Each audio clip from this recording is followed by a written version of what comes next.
I've been meaning to make this video for ages, so here I am finally showing off this weird portable radiogram I've got. Or at least this is the case of it. You can probably see its parts there. But the weird thing about it is when you open it, that flips open, and this would normally be there, the tone arm and all that. And then this flips down. You can see there's a turntable in here, which is on the cord, so... there's a screw. Someone's put a long screw there through the front to hold the turntable thing in, which you pull out, and then you would fit the turntable on top, creating the most bizarre-looking machine ever. So yeah, that fits on there. Really weird. It's just strange sort of shape, and then you have your radio way down here. Very pretty, and you can see the name. Yeah, very nice. I think it's 30s. Yeah, in reasonably good condition. The case is all sort of dried and crackling. The leatherette sort of all cracked, but it's all right. A bit dirty, it needs a clean. But it's an Ansley Dynaphone, and now the problem is that my unit is missing a valve, as you can see there. Maybe no, actually you can't because it's in shadow. But there's a socket there, and it's missing it. And you, well. Okay, just figure it out. I do, after all, have the model. It's a model D-9. How wonderful. Oh, serial number 718. That's quite low. But yeah, it's a model D-9. So there you go. Just look it up and find it. And I did. I did look it up, and I did find it on Radio Museum. Except the valve lineup is completely different to what I've got on this one. Yeah, it does not correspond. So I might be able to put a picture up of what it is. I've got it written down, but I don't feel like reading out all these letters. I'll just say what I've got. So I've got, because I checked this a while ago, and I've got 6X5 GT. So it's a 6X5. We've got the 6V6 GT. This one I think 6B6G. And that one is a 6A7. This one, I don't know because I can't get it out. It's really stuck in the socket. I don't want to break it. And I can't get the case off. Maybe I'll figure that out eventually, but...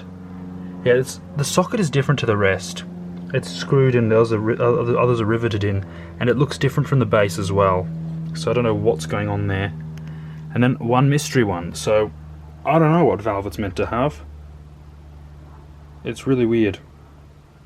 But I'm guessing someone has messed with this one. Because, well, let's get the tone arm out of the way. Beautiful aluminium tone arm. I love how minimalist this thing is in most of its design. Very modern and streamlined for most of it. Unfortunately, and then you have these beautiful carved wooden knobs, intricately carved. Yeah, everything else is plain streamlined case. They even went over. I'll just show you. They went over the hinges. Oh, I forgot there's a door at the back. They went over the hinges with leatherette to hide all the ornament. And yeah, it's the plainest of speaker cloth. Everything just plain. Intricately carved, old-fashioned wooden knobs. And it has 4 of those here. I put them somewhere in a box. I'll find them eventually. I dismantled this a while ago. Bad habit to leave it open, but it was such a pain to get it out because it all has to come out the top, and I had to be so careful to not rip that beautiful thin fabric. But anyway, you get the idea. And I think someone's messed with it. Because it has this voltage selector, which, and sort of, you can have AC or DC. You've got this voltage selector.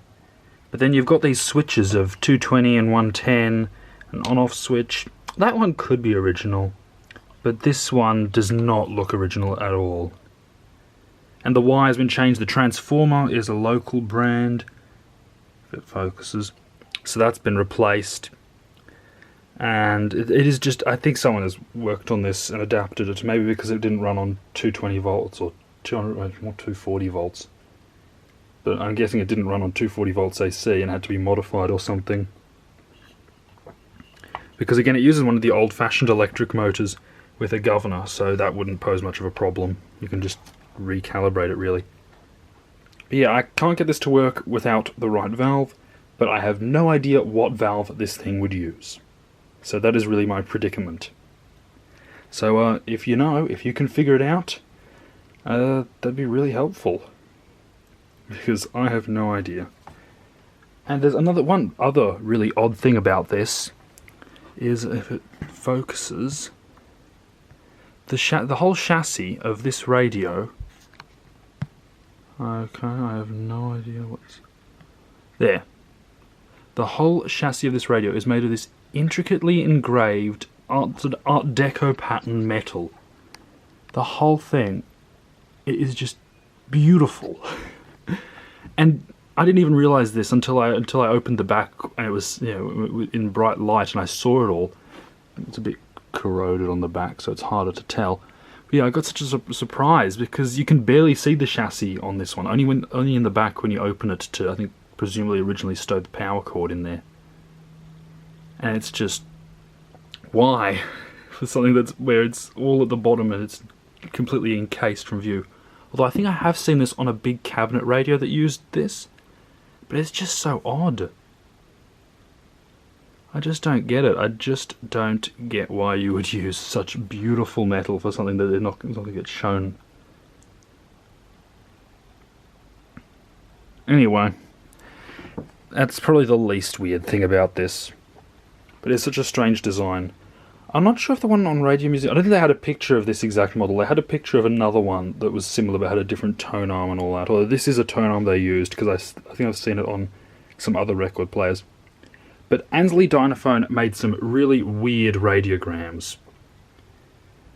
Yeah, so this, I suppose, is not out of the ordinary. I think the weirdest one they made was a record player radio piano.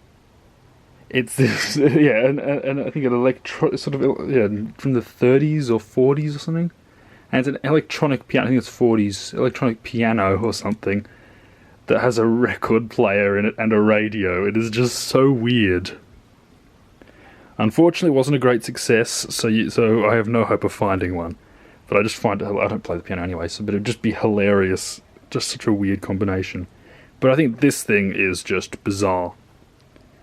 Anyway, I think you get the idea. Just a desperate video of your favourite YouTuber buddy. Oh goodness, no. Just asking for help. Anyway. Just a really bizarre thing that's puzzled me, and I've just sort of left it to the side for ages. So I'd like to get it sorted out eventually. But I am rambling again, so I'll just give it maybe a better shot of the model plate. I could just insert a photo in editing, but I probably won't. But yeah. There you go.